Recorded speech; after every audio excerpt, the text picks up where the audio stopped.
जय यीशु। परमेश्वर का धन्यवाद हो आज के सुंदर दिन के लिए।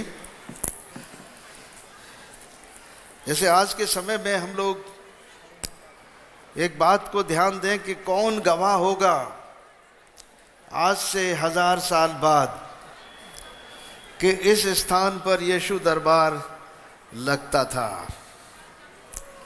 इसकी गवाही में चांद और सितारे हैं, सूरज है, ईंट पत्थर हैं और वो मनुष्य हैं जो लिखते हैं, जो गवाही को लिखते हैं। उस ज़माने में भी आज से हज़ारों साल पहले जोसेफस नाम का एक पत्रकार था, जर्नलिस्ट था, जो हर बात लिखा करता था उस ज़माने में और लिख लिख कर राजा को भेजा करता था। उस ज़माने में भी जर्नलिस्ट का काम था कि राजा को पूरी इन्फॉर्मेशन पहुंचाई जाए कि इस शहर में, इस देश में, इस मोहल्ले में क्या हो रहा है। सारी इन्फॉर्मेशन वो लिख लिख के राजा को दिया करते थे। और राजा, रोम के राजा को यरूशलेम में जो जो घटनाएं हुई, जो बैतलहम में हुआ, वो सारी घटनाएं उस समय के जर्नलिस्ट लिखा करते थे और उन्होंने लिख लिख कर पहुंचाया।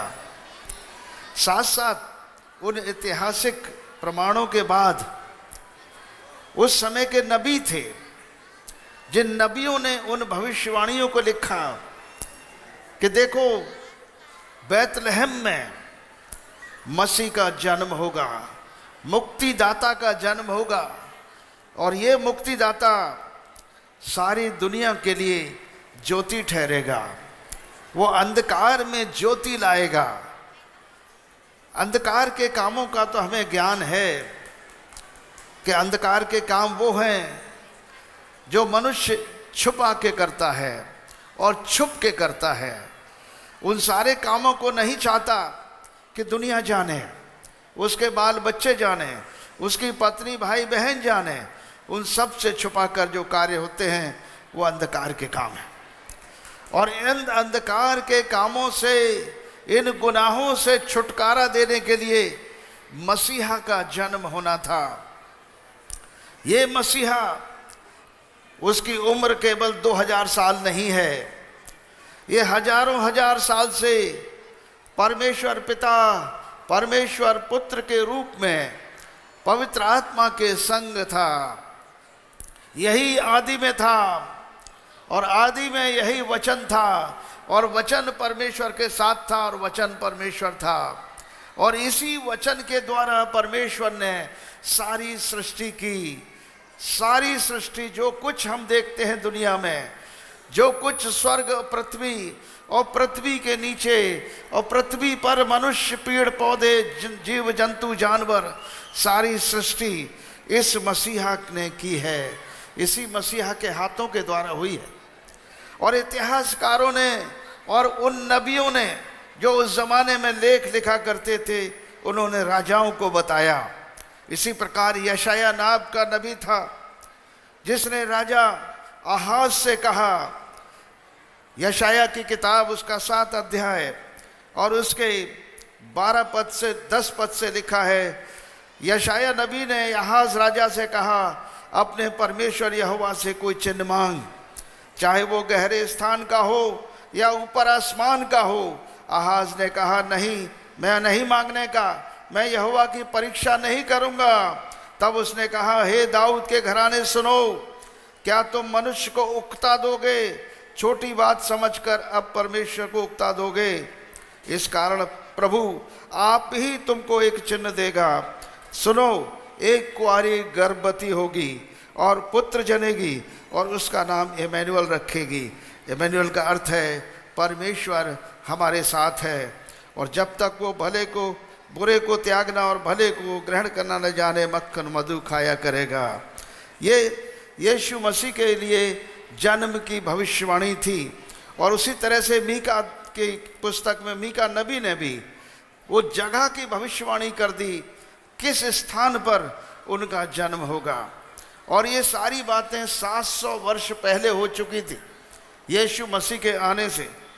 और इस प्रकार यशाया नबी ने फिर भविष्यवाणी की 9वें अध्याय में, तो भी संकट भरा अंधकार जाता रहेगा। पहले तो ज़बूलून के नप्ताली के देशों में अपमान किया, परंतु अंतिम दिनों में ताल की यरदन के पार की अन्य जातियों के गलील को महिमा देगा। जो लोग अंधियारे में चल रहे थे उन्होंने बड़ा उजाला देखा, और जो लोग घोर अंधकार से भरे हुए मृत्यु के देश में चल रहे थे उन पर ज्योति चमकी। क्योंकि हमारे लिए एक बालक उत्पन्न हुआ, हमें एक पुत्र दिया गया, और प्रभुता उसके कांधे पर होगी, और उसका नाम अद्भुत युक्ति करने वाला, पराक्रमी परमेश्वर, अनंत काल का पिता और शांति का राजकुमार रखा जाएगा। उसकी प्रभुता सर्वदा बढ़ती रहेगी और उसकी शांति का अंत न होगा। इसलिए वो उसको दाऊद की राजगद्दी पर इस समय से लेकर सर्वदा तक न्याय और धर्म के द्वारा स्थिर किए और संभाले रहेगा। सेनाओं की यहोवा की धुन के द्वारा ये हो जाएगा। हम जानते हैं कि यह यशाया नबी की भविष्यवाणी पूरी हुई। परमेश्वर के पुत्र यीशु मसीह ने जन्म लिया, उस कुआरी के द्वारा जन्म हुआ जिसको हम माता मरियम कहते हैं। और ये जन्म की घोषणा और भविष्यवाणियों के बारे में सबको पता है कि यीशु मसीह किस प्रकार से पवित्र आत्मा के द्वारा माता मरियम के गर्भ में आए। परमेश्वर के वचन में उनके जन्म के बारे में किसने घोषणा की? स्वर्गदूत ने आकर माता मरियम के पास आकर कहा, आनंद और जय तेरी हो, जिस पर ईश्वर का अनुग्रह हुआ है, प्रभु तेरे साथ है। प्रभु तेरे साथ है, ये वर्ड हमने आपको यशाया के 7वें अध्याय में और उसके 14 पद में बताया था। इसका अर्थ है इमैनुअल का। इमैनुअल, परमेश्वर तेरे साथ है। और उस समय माता मरियम भयभीत हो गई और कहने लगी, राजा उस समय जब स्वर्गदूत ने माता मरियम को कहा, देखा तो हे मरियम भयभीत मत हो, क्योंकि परमेश्वर का अनुग्रह तुझ पर हुआ है। देख तू गर्भवती होगी, तेरे एक पुत्र उत्पन्न होगा, तू उसका नाम यीशु रखना।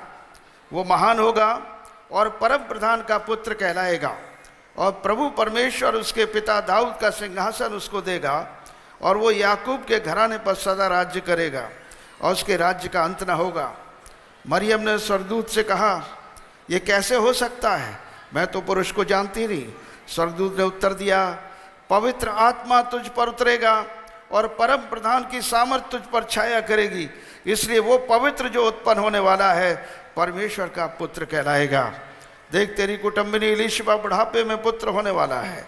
ये वो है जो बांझ कहलाती, 6वां महीना है, क्योंकि जो परमेश्वर का वचन, जो वचन परमेश्वर की ओर से होता है वो प्रभाव रहित नहीं होता।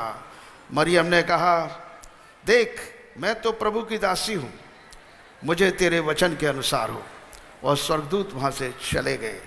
हम जानते हैं उसके बाद माता मरियम ने प्रभु यीशु मसीह का जन्म दिया, और जन्म जब बैतलहम के देश में पहुंची, बैतलहम के नगर में पहुंची माता मरियम और यूसुफ, उस समय उनके जन्म का समय पूरा हो चुका था। और वो समय था कि राजा अगस्तुस ने आज्ञा निकाली थी कि पूरी दुनिया के लोगों के, नागरिकों के नाम लिखाए जाएं, और वो नागरिक अपने अपने पैदाइशी शहर में जाकर नाम लिखाने के लिए गए। और यूसुफ का जो राजा दाऊद के ख़ानदान का था, वो भी बैतलहम नगर में जहाँ उसका पैदाइशी शहर था नाम लिखाने के लिए गए। और वहीं पर कहीं जगह उनको नहीं मिली रहने की, तब एक सराय में जगह ली, और वो भी सराय में एक गौशाला में जगह मिली, जहाँ उनको माता मरियम ने जन्म दिया और चरनी में रखा। हालेलुया। और यहाँ पर जब माता मरियम ने उन्हें चरनी में रखा है, उसी समय स्वर्गदूतों ने जाकर ये सब कुछ सुनाया। किसको सुनाया? लूका नबी की किताब उसका 2 अध्याय उसके 8 पद से, और उस देश में कितने गड़रिये थे जो रात को मैदान में रहकर उनके झुंड का पहरा दिया करते थे। और प्रभु का एक दूत उनके पास आग खड़ा हुआ, और प्रभु का तेज उनके चारों ओर चमका, और वे बहुत डर गए। तब स्वर्गदूतों ने उनसे कहा, मत डरो, क्योंकि देखो मैं तुम्हें बड़े आनंद का सुसमाचार सुनाता हूँ जो सब लोगों के लिए होगा। ये आनंद का सुसमाचार किसी एक जाति और एक धर्म के लोगों के लिए, एक विशेष वर्ग के लोगों के लिए नहीं है। बाइबल में साफ लिखा हुआ है, मनुष्यों ने जो सुनाया हो वो तो अलग बात है, लेकिन जो स्वर्गदूतों ने पहला सुसमाचार सुनाया वो उन्होंने कहा ये सब लोगों के लिए होगा, ये सारी दुनिया के लिए होगा ये सुसमाचार कि तुम्हारे लिए जगत का उद्धारकर्ता जन्मा है और यही यीशु मसीह है। मत डरो, देखो तुम्हें बड़े आनंद का सुसमाचार सुनाता हूँ जो सब लोगों के लिए होगा कि आज दाऊद के नगर में तुम्हारे लिए एक उद्धारकर्ता जन्मा है और यही मसीह प्रभु है। और इसका तुम्हारे लिए पता होगा कि तुम एक बालक को कपड़े में लिपटा हुआ और चरनी में पाओगे। तब एकाएक स्वर्गदूत के साथ स्वर्गदूतों का दल परमेश्वर की स्तुति करते हुए और ये कहते हुए दिखाई दिया कि आकाश में परमेश्वर की महिमा और पृथ्वी पर उन मनुष्यों में जिनसे वो प्रसन्न है शांति हो। आमीन। जब स्वर्गदूत उनके पास से चले गए तो गड़हरिये आपस में कहने लगे, आओ हम बैतलहम को जाकर ये बात जो हुई है देखें। और जब वो वहाँ मरियम के पास पहुँचे हैं तो उन्होंने इस बालक को चरनी में कपड़े में लिपटा हुआ चरनी में पड़ा हुआ पाया और सब कुछ जो घटना हुई थी उनके साथ उन सबको सुनाया और माता मरियम उस बात को अपने हृदय में रखे रही। आमीन। और ये जिक्र है यीशु मसीह के जन्म का। और उसके बाद हम जानते हैं कि 3 मजूसी भी जो काफ़ी दिनों से उस सितारे को देख देख के चल रहे थे और उस सितारे के साथ साथ सहारे सहारे उस स्थान पर पहुंचते हैं और यरूशलेम में राजा के पास पहुंच जाते हैं और राजा घबरा जाता है, कहता है कि हमारे यहाँ तो कोई राजा जन्मा नहीं है, कोई बालक जन्म नहीं लिया। उन्होंने कहा नहीं, यरूशलेम में यहूदियों का राजा जन्म लिया है, इस दुनिया का राजा जन्म लिया है, ज़रा बताओ कहाँ है। राजा घबरा गया और उसने सब अपने लोगों को बुलाया, भविष्यवक्ताओं को बुलाया, ज्योतिषियों को बुलाया, शास्त्रियों को बुलाया और शास्त्रों को खोल कर बताया कि भाई इस मसीहा का जन्म कहाँ होना चाहिए। तब उन्होंने बताया कि मसीहा का जन्म बैतलहम में होना चाहिए, दाऊद के नगर बैतलहम में होना चाहिए। तब उसने उन 3 ज्योतिषियों को बुलाया, उन मजूसियों को बुलाया और कहा, देखो जब तुम उसका दर्शन कर लो तो मुझे भी बताना और मुझे उसके दर्शन के लिए भी जाना है। मगर होता क्या है, रात के समय जब मजूसी लोग आकर यीशु मसीह को सोना मुर्लोबान चढ़ाते हैं और उसके बाद जाते हैं और कहते हैं, स्वर्गदूत स्वप्न में उनसे वार्निंग देते हैं, चेतावनी देते हैं, कहते हैं देखो जिस मार्ग से तुम आए हो उस मार्ग से लौट के मत जाना, क्योंकि राजा ने इस बालक की हानि ठानी है, वो इसको मार डालेगा। हम जानते हैं कि जब मजूसी लौट कर जाते हैं तो राजा के पास नहीं जाते हैं। इससे राजा बहुत नाराज़ हो जाता है, यरूशलेम का राजा हेरोदेस राजा बहुत नाराज़ हो जाता है और वो 2 साल से नीचे के सब बच्चों को कटवा डालता है अपने पूरे इलाके में। बहुत हाहाकार मचता है। उसके बारे में भी भविष्यवाणी है कि ऐसा होगा। रेचल चिल्लाएगी अपने बच्चों के लिए और वही हुआ।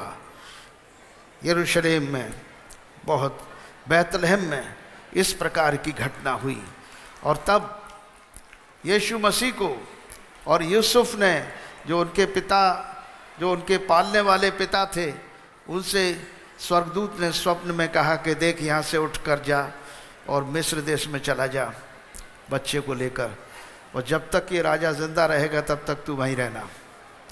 तब यीशु मसीह को लेकर मिस्र चले गए वो, और मिस्र से लौटने के लिए फिर उनको बताया गया कि अब लौट जाइए, जो शत्रु जो उसको मार डालना चाहता था बालक को अब नहीं रहा, अब जाओ। तब वो लौट कर आते हैं और इस प्रकार यरूशलेम में से नाजरत एक शहर है, वहाँ टिक जाते हैं और उसी नाजरत में यीशु मसीह का पालन पोषण होता है और वो जवान होते हैं और जवान होते हैं बचपन से लेकर जवानी तक कुछ नहीं करते, सब कुछ भला करते हैं, और वो एक नबी के रूप में लोगों को में दिखाई दे रहे हैं। कुछ लोग उन्हें नबी कह रहे हैं, कुछ लोग उन्हें परमेश्वर का भविष्यवक्ता कह रहे हैं, कुछ लोग उन्हें परमेश्वर का पुत्र कह रहे हैं। इस प्रकार तमाम तरीके से यीशु मसीह के बारे में लोग कह रहे हैं। परंतु यीशु मसीह क्या कह रहे हैं जानते हो अपने बारे में? यूहन्ना की किताब उसका 8 अध्याय उसके 12 पद में लिखा है, यीशु ने कहा, जगत की ज्योति मैं हूँ, जो मेरे पीछे हो लेगा वो अंधकार में न चलेगा, क्योंकि अंधकार में न चलेगा परंतु जीवन की ज्योति पाएगा। यीशु ने उनसे कहा, जगत की ज्योति मैं हूँ, जो मेरे पीछे हो लेगा वो अंधकार में न चलेगा परंतु जीवन की ज्योति पाएगा। अभी जो गड़हरियों ने क्या देखा था? उजियाला देखा था, एकदम जबरदस्त उजियाला उनके ऊपर चमका। और इस प्रकार जब उजियाला उनके ऊपर चमका है तो घबरा गए, देखकर डर गए गड़हरिये। और यीशु मसीह उस समय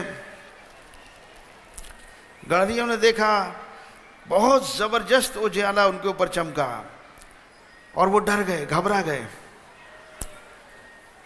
प्रभु यीशु मसीह के बारे में भविष्यवाणी यशायाह नबी ने 9वें अध्याय में कहा था, हमने थोड़ी देर पहले पढ़ा था कि जो लोग अंधकार में चल रहे थे उन्होंने बड़ा उजियाला देखा। बड़ा उजियाला, छोटा उजियाला नहीं है, बड़ा उजियाला। और जो लोग अंधकार से भरे हुए मृत्यु के देश में रहते थे उन पर ज्योति चमकी। ये भविष्यवाणी है प्रभु यीशु के बारे में। और प्रभु यीशु मसीह यूहन्ना के 8 अध्याय में और उसके 12वें पद में कह रहे हैं, मैं जगत की ज्योति हूँ, जो मेरे पीछे हो लेगा वो अंधकार में न चलेगा परंतु जीवन की ज्योति पाएगा। यीशु मसीह जीवन की ज्योति है। ये जीवन की ज्योति उस अंधकार में तो हमें दिखता नहीं है कुछ भी। लोग सोचते हैं कि सूरज की रोशनी ही असली रोशनी है, ऐसा नहीं है। सूरज की रोशनी ही असली रोशनी नहीं है। जो परमेश्वर की रोशनी है, जो आत्मा की रोशनी है, वो आत्मिक आंखों को खोलती है और वो आत्मिक आंखों से हमें संसार में जो अंधकार है उसमें हमें दिखाई देता है भला क्या है और बुरा क्या है। बुद्धिमान वही है जो परमेश्वर का भय माने, और समझदार वही है जो बुराई को त्याग दे। बुरा क्या है? जिससे मेरे पड़ोसी को दर्द और पीड़ा हो, वो बुरा है। मेरे व्यवहार से, मेरे जीवन से, मेरे चाल चलन से यदि मेरे पड़ोसी को दुख होता है तो ये बुरा है। यीशु मसीह कह रहे हैं, इस बुराई को त्यागना ही समझ है। मेरे प्रियो, अंधकार जब होता है दिलो दिमाग पर, कुछ दिखाई नहीं देता है। दुनिया में जब अंधकार होता है तो मनुष्य मनुष्य को नहीं देखता, भाई भाई को नहीं देखता, बहन बहन को नहीं देखती।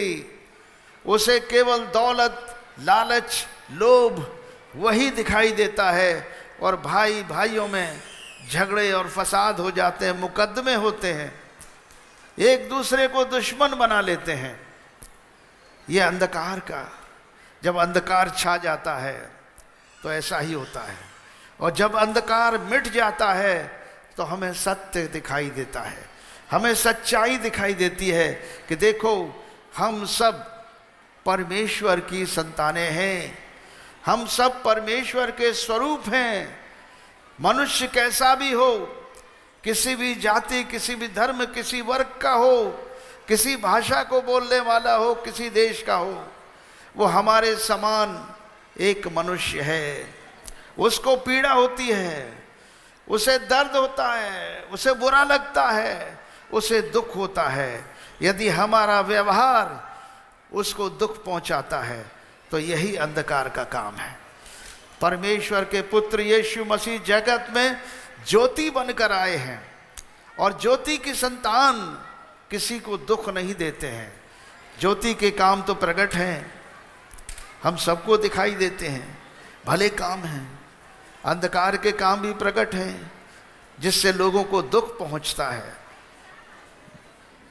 पीड़ा होती है, पड़ोसी को नुकसान पहुंचता है, हमसे दुनिया को लाभ पहुंचे, ये हमारा व्यवहार होना चाहिए। यीशु मसीह ने क्या किया? यीशु मसीह ने किसी को पीड़ा नहीं दी। यीशु मसीह ने मुर्दों को जिंदा किया, बीमारों को चंगा किया, जन्म के अंधों की आंखें खोली, बहरों के कान खोले, गूंगे को जुबान दी, लगड़ों को चलाया, कोड़ियों को शुद्ध किया, भले काम किए, भूखों को रोटी खिलाई, 5 रोटी 2 मछली से 5000 लोगों को खाना खिलाया। सब कुछ भला करते करते उन पर दोष क्या लगाया गया था जो इतनी पीड़ा भरी मृत्यु दी गई? वो दोष क्या था? दोष ये था कि यीशु मसीह अपने आप को परमेश्वर का पुत्र कह रहे हैं। परमेश्वर के पुत्र हैं। उन्होंने अपने बारे में पहले ही से ही भविष्यवाणी कर दी, देखो मसीहा दुख उठाएगा और दुख उठाकर अपनी महिमा में प्रवेश करेगा। यानी वो पापी मनुष्यों के हाथ मारा जाएगा, क्रूस पर टांगा जाएगा, दुखद मृत्यु होगी, कब्र में गाड़ा जाएगा और तीसरे दिन मुर्दों में से जी उठेगा और फिर से अपनी महिमा में प्रवेश करेगा और यरूशलेम से लेकर सामरिया, यहूदिया, सब जगह और दुनिया के छोर तक प्रभु यीशु मसीह के जी उठने का प्रचार किया जाएगा। आज हम दुनिया के छोर पर हैं। यरूशलेम कहाँ है? हम कहाँ हैं? इलाहाबाद में, प्रयागराज में हैं। और यहाँ पर यीशु मसीह का सुसमाचार, वो खुशखबरी सुनाई जा रही है जिसकी भविष्यवाणी 2000 साल पहले प्रभु यीशु मसीह ने खुद करी थी कि देखो जी उठने के बाद उन्होंने कहा स्वर्ग और पृथ्वी का सारा अधिकार मुझे दिया गया है, इसलिए जाओ सारी जातियों को चेला बनाओ और उन्हें पिता, पुत्र, पवित्र आत्मा के नाम से बपतिस्मा दो और उन्हें वो बातें जो मैंने तुम्हें सिखाई है मानना सिखाओ और जगत के अंत तक मैं तुम्हारे साथ हूं। मेरे प्रियो, आज यीशु मसीह का सुसमाचार दुनिया के कोने कोने में सुनाया जा रहा है। आज क्रिसमस सारी दुनिया में मनाया जा रहा है। सबसे ज्यादा दुनिया में मनाने वाला त्योहार है क्रिसमस, यीशु मसीह का जन्मोत्सव, यानी परमेश्वर का मनुष्य बनना। अब हम सोचते हैं कि आखिर परमेश्वर तो शक्तिशाली है, सर्व सामर्थी है, उसके पास स्वर्गदूत हैं, जीवन और मृत्यु की सामर्थ्य उसके पास है, जो 4 दिन के मुर्दे को कब्र में से निकाल देता है। इतना कह के लाजर बाहर आ और 4 दिन का सड़ा गला मुर्दा बाहर आ जाता है। वो क्या उन लोगों को जो उसे सता रहे थे श्राप नहीं दे सकता था? कह देता मुर्दे हो जाओ, अंधे हो जाओ, तो अंधे नहीं हो जाते। मगर यीशु मसीह ने कहा मैं खोए हुओं को ढूंढने और उनका उद्धार करने आया हूं। मैं नाश करने के लिए नहीं, मैं बचाने के लिए आया हूं और इस बचाने में मैं अपना प्राण भी खो दूंगा। सच्चा चरवाहा मैं हूं, सच्चा चरवाहा मैं हूं जो भेड़ों के लिए अपना प्राण देता है। भेड़ियों को आते देखकर भाग नहीं जाता, परंतु अपने प्राणों की बाजी लगाकर अपनी भेड़ों की रखवाली करता है। यीशु मसीह वो सच्चा चरवाहा है और वो सच्चा चरवाहा मेरा और तुम्हारा मुक्तिदाता है। हम लोग सोचते हैं कि इतना सामर्थी शक्तिशाली परमेश्वर आखिर इतना बड़ा दुख क्यों उठा रहा है? वो मानव जाति का उद्धार बिना क्रूस पे जाए हुए नहीं कर सकता था क्या? बहुत लोग सोचते हैं इस बात को कि भाई वो इतना अपने आप को दुर्बल कैसे बना लिया, जो अंधे की आंख खोल देता है, जो बहरे के कान खोल देता है, जो कोढ़ी को शुद्ध कर देता है छूकर, जो बीमारों को चंगा कर देता है, जो मुर्दे को जिंदा कर देता है, वो इतना दुर्बल कैसे हो जाता है कि अपने आप को पापी मनुष्यों के हाथ में सौंप देता है और वो जैसा चाहते हैं वैसा उसके साथ व्यवहार करते हैं। जबकि लोग उनके हाथों में कीले ठोक रहे थे, उनके पैरों में कीले ठोक रहे थे, उनके सर पर कांटों का ताज लगाए थे, यीशु क्या कह रहे थे? यीशु कह रहे थे, हे पिता इन्हें क्षमा कर, ये नहीं जानते क्या कर रहे हैं। मेरे प्रियो, यीशु मसीह आपसे और हम सब से क्यों इतना प्रेम करते हैं? बड़ा सवाल है। हर जगह देखते हो गाड़ियों में लोग लिख के जाते हैं, जीसस लव्स यू। मसीही प्रचारक जो मसीह यीशु के सेवक हैं वो हर जगह कहते हैं यीशु मसीह आपसे प्यार करता है। क्या कहते हैं? इसका अर्थ क्या है? वो इतना प्यार करते हैं जिसकी कोई सीमा नहीं है। और इसीलिए बाइबल में लिखा है यूहन्ना के 3 अध्याय 16 पद में कि परमेश्वर ने जगत से, हम मनुष्यों से, किसी एक कुल के लोगों से नहीं, जगत से ऐसा प्रेम रखा कि उसने अपना इकलौता पुत्र कुर्बान होने के लिए दे दिया, ताकि जो कोई उस पर विश्वास करे वो नाश न हो परंतु अनंत जीवन पाए। मेरे प्रियो, मनुष्य मरने के लिए पैदा नहीं हुआ है, मनुष्य परमेश्वर का स्वरूप है। बाइबल के अनुसार जब आदम और हव्वा की सृष्टि हुई, जब परमेश्वर ने मिट्टी से आदम की रचना की और उसके नथनों में सांस फूंका तो वो जीवित प्राणी बन गया। यानी हर मनुष्य के नथनों में परमेश्वर का सांस है, परमेश्वर का आत्मा है दिया हुआ, परमेश्वर आत्मा है और उसने अपनी आत्मा से मनुष्य की आत्मा की सृष्टि की। और बाइबल में लिखा है कि परमेश्वर ने मनुष्य को अपनी समानता और अपने स्वरूप में बनाया है। मेरे प्रियो, कौन मनुष्य है जो अपने स्वरूप से प्रेम नहीं करता है? कितने लोग हैं जिन्होंने आज शीशा नहीं देखा है, सुबह सुबह बाल कंघी नहीं मरे, शीशा नहीं देखे? कोई है ऐसा जो बिना शीशा देखे आया हो?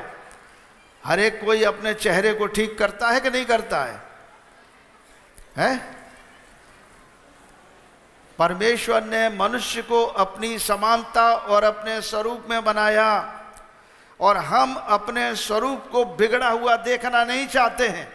इसलिए हम उठकर सुबह अपने स्वरूप को अच्छी तरह निखारते हैं, क्रीम पाउडर लगाते हैं, है ना, दाढ़ी वाड़ी बनाते हैं, बाल कंघी करते हैं, अपना स्वरूप ठीक करते हैं। बीमार हो जाते हैं तो दवा गोली लेते हैं, अस्पताल जाते हैं, ठीक रहना चाहते हैं, चंगे रहना चाहते हैं। अपने स्वरूप को कोई मारना और बिगाड़ना नहीं चाहता। परमेश्वर भी मनुष्य को मारना नहीं चाहता है। परमेश्वर मनुष्य को अनंत जीवन देना चाहता है और वो भी मुफ्त में, जिसके लिए हमें कोई काम नहीं करना पड़ा। परमेश्वर जानता था कि मनुष्य सिद्धता को प्राप्त नहीं कर सकता, उसके बस का नहीं है, क्योंकि उसका जन्म ही पाप में होता है और वो जन्म से ही गुनहगार और पापी होता है। उसकी प्रवृत्ति में पाप है और मनुष्य इस प्रवृत्ति से कैसे स्वतंत्र हो? आपने हमारी एडमिनिस्ट्रेटिव बिल्डिंग पे लिखा हुआ देखा होगा, शिक्षा मनुष्य को की प्रवृत्ति से मुक्त करने के लिए। ये क्या है? इसका मतलब मनुष्य की प्रवृत्ति ठीक नहीं है, शिक्षा के द्वारा हम उसकी प्रवृत्ति से उसे मुक्त करते हैं ताकि वो भले और बुरे का ज्ञान रखे। वो सभ्यता को जाने और असभ्यता को त्यागे और हर मनुष्य को अपने बराबर समझे। जब हम हर मनुष्य को अपने बराबर समझेंगे तो क्या करेंगे? उसको दुख देना नहीं चाहेंगे। प्रभु यीशु मसीह ने 2 आज्ञाएं दिया। पहली आज्ञा थी कि तू अपने परमेश्वर से अपने सारे मन, अपनी सारी बुद्धि, अपनी सारी शक्ति से प्रेम रख। और दूसरी बराबर की आज्ञा थी कि तू अपने पड़ोसी से अपने समान प्रेम रख। पड़ोसी किस जाति का है, किस देश का है, किस भाषा बोलने वाला है, ये नहीं लिखा है बाइबल में। पड़ोसी लिखा है। पड़ोसी कोई भी हो सकता है। पड़ोसी के बारे में एक यीशु मसीह ने दृष्टांत बताया कि पड़ोसी मेरा कौन है। एक बार यरूशलेम से यरीहो के लिए एक मनुष्य जा रहा था। एक शहर से दूसरे शहर में जा रहा था। रास्ते में उसे डाकुओं ने घेर लिया, उसे मारा पीटा, लूट लिया और घायल अवस्था में छोड़कर अधमरा चले गए। उधर से एक बहुत बड़े पादरी साहब निकले, बहुत पवित्र जन थे। वो निकले, उन्होंने से घायल अवस्था में देखा और कतरा के निकल गए।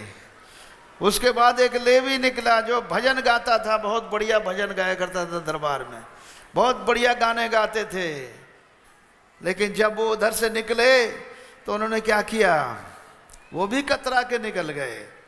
उन्होंने कहा इस गंदे और घायल अवस्था में मनुष्य को मैं कैसे छूऊंगा, मैं अपवित्र हो जाऊंगा। उन्होंने भी नहीं छुआ। उधर से निकला एक सामरी व्यक्ति जिसे ये लोग नीच निगाह से देखा करते थे, यहूदी लोग। वो सामरी व्यक्ति उसे देखकर तरस खाता है और उसे उठाकर अपने जानवर के ऊपर लादता है और उसे अस्पताल ले जाता है, सराय में ले जाता है, उसकी मरहम पट्टी करता है और उसकी देखभाल करने के लिए हॉस्पिटल में एडमिट करा देता है। कहता है बाकी खर्चा मैं लौट के दूंगा। यीशु ने पूछा इस मनुष्य का जो घायल हुआ था इसका पड़ोसी कौन है? उन्होंने कहा वही जिसने उसे उठाकर उस पर तरस खाया और उसका इलाज कराने के लिए ले गया।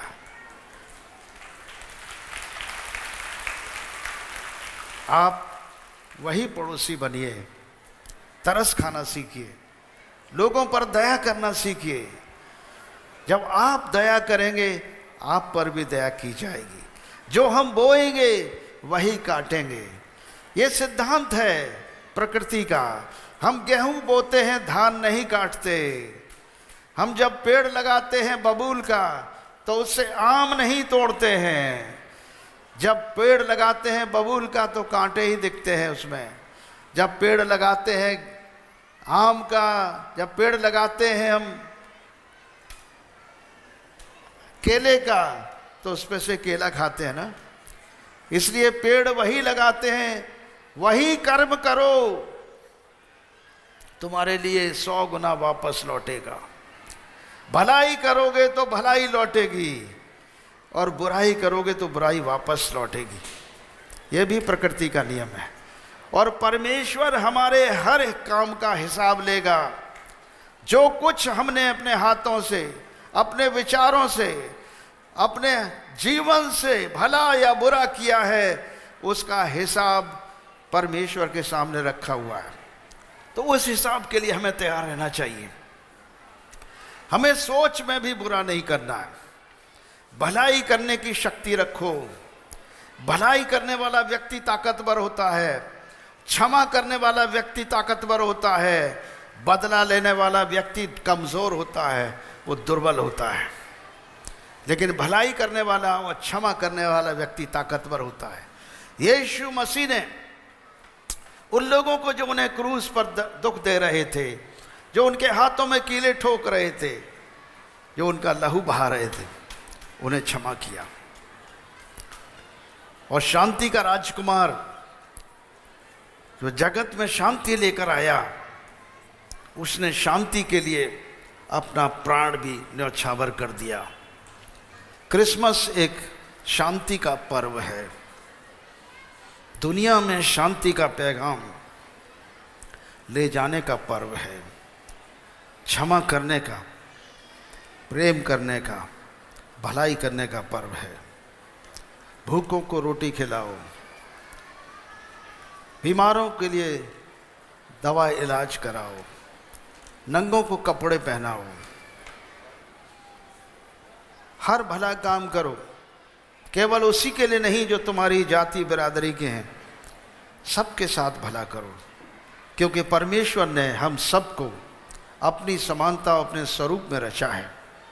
परमेश्वर के हम स्वरूप हैं। यदि हम परमेश्वर का स्वरूप बिगाड़ेंगे तो वचन कहता है परमेश्वर उसे दंड देगा। तुम परमेश्वर के मंदिर हो, यानी हमारा शरीर परमेश्वर का मंदिर है और उसका आत्मा इसमें बसता है। जो कोई इस मंदिर को बिगाड़ेगा, प्रभु का वचन कहता है परमेश्वर उसे दंडित करेगा। मेरे प्रियो, हमें बचना चाहिए। उस अनंत विनाश से बचने के लिए इस मंदिर की रक्षा करो। इस मंदिर को कूड़ा करकट का घर मत बनाओ। तंबाकू, शराब, नशा, बुराई, मुंह से गालियां बकना, हर प्रकार के गंदे व्यवहार इस मंदिर से मत करो। इसे पवित्र रखो। ये परमेश्वर का मंदिर है और इस मंदिर में उसका आत्मा वास करता है। इस मंदिर को संभाल के रखो। यही हमारा काम है। हम इस मंदिर को सुधार के रखें, परमेश्वर के स्वरूप को अच्छा स्वरूप बनाकर रखें, बिगाड़े ना, ताकि हम जब उसको देखें तो हम उसके आईने में अपने आप को देख सकें कि हम परमेश्वर के बेटे और बेटियां हैं। वचन में लिखा है जितनों ने यीशु मसीह पर विश्वास किया उन सबको उसने परमेश्वर की संतान होने का अधिकार दिया। यदि आप परमेश्वर की संतान बनना चाहते हो तो ज़रूर प्रभु यीशु मसीह पर विश्वास करें और वो आपको अनंत जीवन देगा। हम अपने प्रार्थना के लिए अपने स्थानों पर खड़े हो जाएंगे। अंतिम प्रार्थना के लिए अपनी आंखों को बंद रखेंगे और प्रभु की ओर ध्यान देंगे। हमारे साथ बोले, हे परम प्रधान परमेश्वर, हम धन्यवाद करते हैं आपने अपने पुत्र को मनुष्य बनाकर और हमारे पापों को, हमारे श्रापों को उनकी देह पर डाल दिया और वो क्रूस पर टांगे गए, मारे गए, गाड़े गए और तीसरे दिन मुर्दों में से जी उठे। 40 दिन के बाद जीवित स्वर्ग में उठाए गए और आज भी जीवित हैं और दोबारा आने वाले हैं। जब वो आएंगे तो स्वर्ग पृथ्वी का न्याय करेंगे, जीवितों का और मुर्दों का न्याय करेंगे। हम पिता का धन्यवाद करते हैं और अपने आप को यीशु मसीह के नाम से परम पिता परमेश्वर के अधिकार में सौंपते और यीशु के लहू को छिड़क कर अपने मंदिर को पवित्र करते हैं। हर एक श्राप को तोड़ते हैं, आशीष को देते हैं, आशीष को लेते हैं और आशीष के सोते बन जाते हैं। अपने लिए, अपने परिवार के लिए, अपने गांव के लिए, अपने शहर के लिए, अपने प्रदेश के लिए, अपने देश के लिए और अपनी दुनिया के लिए हम आशीष के सोते हैं। हम आशीष देंगे और आशीष के सोते बनेंगे। आमीन। अब परम प्रधान परमेश्वर पिता, पुत्र, पवित्र आत्मा अपना हाथ बढ़ाकर तुम्हें छुए, तुम्हें आशीष दे, तुम्हारी रक्षा करे। प्रभु अपने मुख का प्रकाश तुम पर चमकाए, तुम पर अनुग्रह करे। प्रभु अपना मुख तुम्हारी ओर करे, तुम्हें शांति दे। आमीन। जय यीशु।